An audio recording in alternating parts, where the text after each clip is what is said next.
a nije gledao interes Slovaka, ostalih, znači oko sebe nikoga. On je bio kao Julius Cezar, znači ja i niko više. Ko je bio predsjednik? To je bio gospodin Červenak, Jurej, nekadašnji predsjednik opštine u Bačkoj Petrovcu.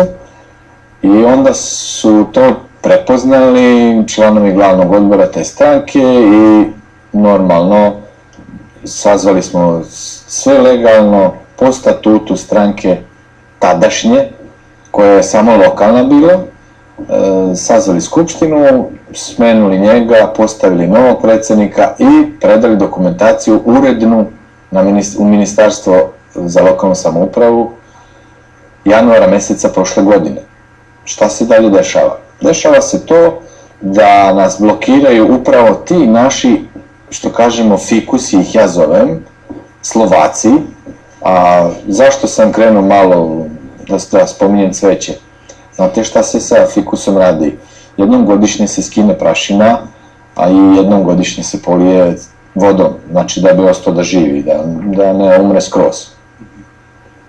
Zašto ih ja zovem fikusom? Zato što kad su izbori, znači oni su im potrebni, tim strankama većinskog naroda, a kad prođu izbori zaborave i za narod, samo njih drže na fotelji i njih predstavljaju pred svetom.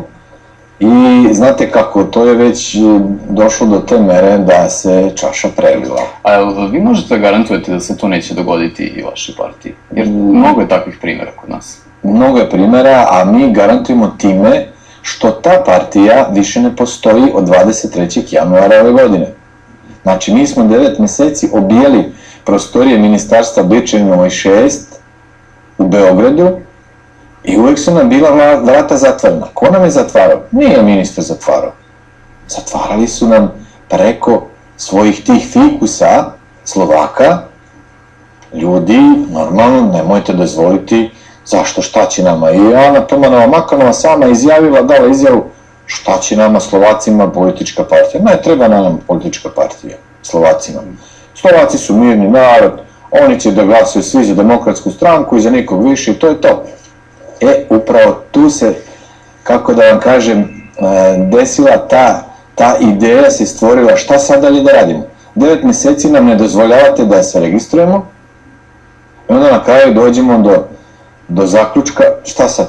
Ništa. Zasukali rukave, skupimo 1000 potpisa, izašla su nova pravila, nov zakon o osnivanju novih političkih partija i mi smo dokazali, upravo to hoću da vam kažem, znači tim činom skupljeni 1100 potpisa, slovačkih potpisa. Doduše ima tu nekih 86-7 i većinskog naroda. Potpisa koji su nama dali, Srbi su nama dali podršku. Pa zašto? Pa kaže se, vi imaju političku partiju, zašto vi Slovaci da nemate? Nema problema, daćemo vam potpise, znate. Ali većinom su to, kako bih hteo da kažem, podršku nam dali mladi ljudi. To su mladi ljudi do 40 godina. Znate, to je, kako da vam kažem, teško zaustaviti. I 100 ljudi, mladih, je skupljalo te potpise. Znači, obilo vrata, treba ubediti svakog čoveka da ga ubedite, da ga odvedete u sud, da potpiše sudski. Mi imamo tačno 1092 potpisa sudski overene, ispravne. I mi smo to, znači, kako da vam kažem, pravno sve formulisali, i statut, i program stranke, koji se sastoji, mi smo socijaldemokratski opredeljena stranka, mi ne kažemo da nećemo da sarađujemo sa demokratskom strankom. Naprotiv, mi hoćemo sa svim strankama da sarađujemo. Od lokala pa do republike. Znači, mi nismo sada u takvom položaju da okrećemo leđa nekome, ne, apsolutno. Mi hoćemo sa svima da sarađujemo.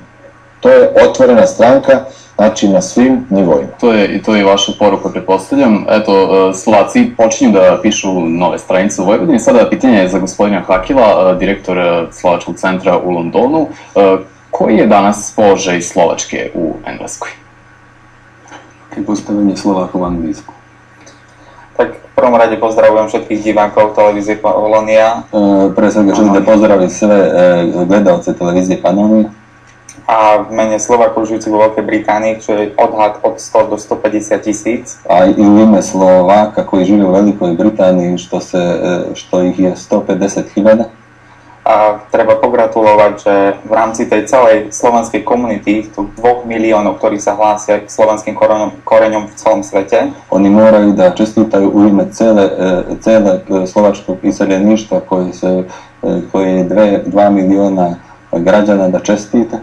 Že Slováci vo Vojvodine si konečne založili svoju politickú stranu, a to novú slovanskú stranu. Slovacima u Vojvodini što su konačno osnovali svoj politički subjekat i to je nova slovačka stranka.